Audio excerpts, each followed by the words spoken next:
In this video, I'm going to talk about setting up and using a sublimation apparatus. Sublimation is the process by which a solid undergoes a phase change into a gas.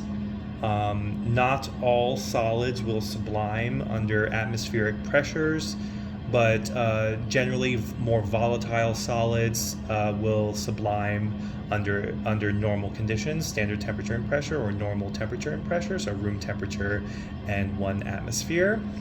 Camphor is one of these solids. So upon heating lightly, camphor will begin to undergo a phase change from a solid into a gas, and we can recondense, or redeposit. It's called deposition. We can redeposit this solid, this gas, into a solid by cooling it down rapidly. So our sublimation apparatus is pretty simple. In the bottom we have a sublimation container. So this is where we're actually going to be doing our sublimation. In this case, I have a crystallizing dish.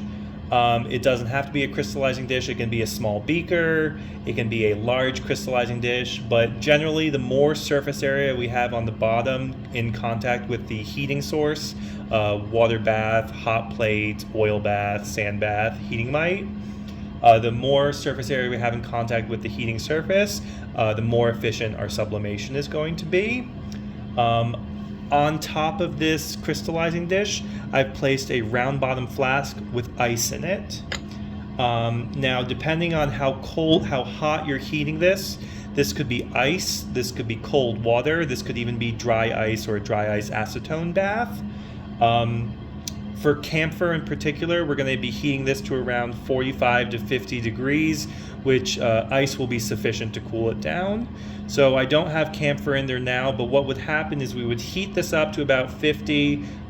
We could even heat it to 60 or 70 degrees to speed it up, but we run the risk of burning it if we heat it too hot. What would happen is we would have our camphor ground to a fine powder in the bottom of this crystallizing dish.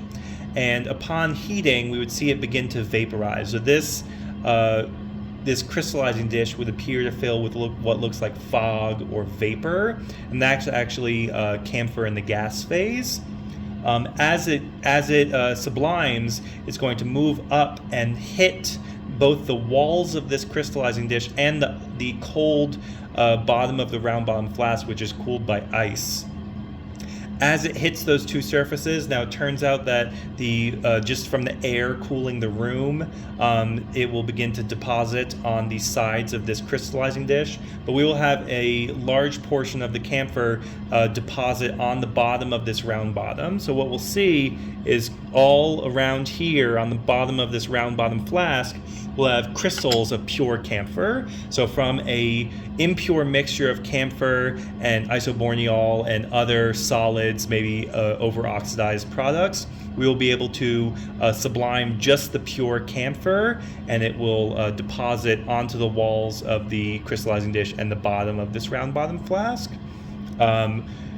Depending on the rate of the sublimation, you may be able to actually see the camphor disappearing on the bottom, but it'll appear to disappear and form a gas and then reappear on the sides and the top of the apparatus. But what you'll notice through the sublimation is that we're going to start darkening the product. It may form brown gunk or even black gunk, and that's because we are slowly extracting all the camphor away, subliming all the camphor away, and leaving behind residue of over-oxidized products or side products, unwanted side products from the reaction. So it's going to turn brown or black on the bottom. It is your discretion when you stop a sublimation. The more you sublime away, the higher your yield will be, but you also run the risk of subliming away unwanted side products. So generally the yields for sublimation are fairly high because this is pretty selective for a few solids. Usually unwanted side products will not sublime while your desired product will.